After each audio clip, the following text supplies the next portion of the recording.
what it says right here in verse 8. Therefore I was left alone, and I saw the great vision, and there remained no strength in me.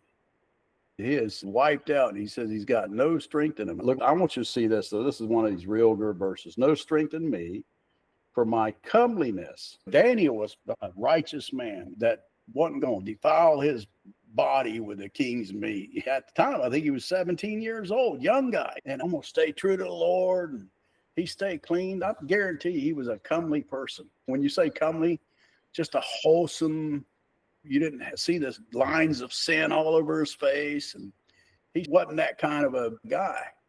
But all that comeliness, whatever his favorable looks, when he saw the Lord, he turned into corruption. I'm telling you, man, we have got to get a hold of this point. You standing next to the Lord, if you was to go stand in front of the Lord right now in your present body, your body would turn to corruption so fast, you wouldn't even be able to recognize it when a few seconds went by. Because there's no way that it could exist in the presence of God and the holiness of God and the righteousness of God, and it'd be too much. And that's the bridge that Jesus Christ is gapping for you.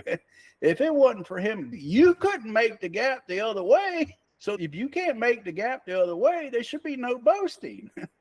None whatsoever.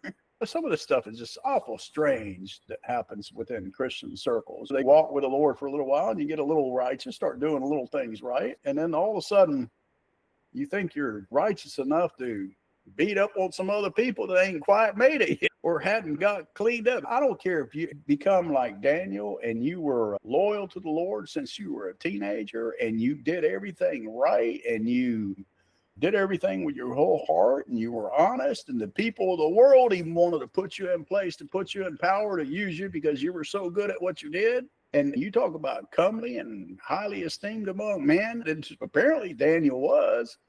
And the Bible says the highly esteemed among men is an abomination.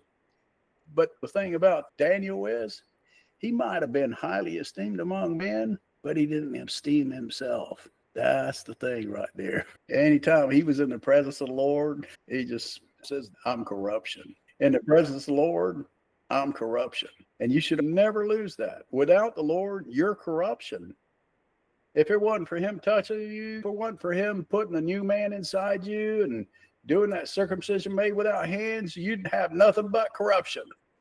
There'd be nothing in you that'd be worth anything.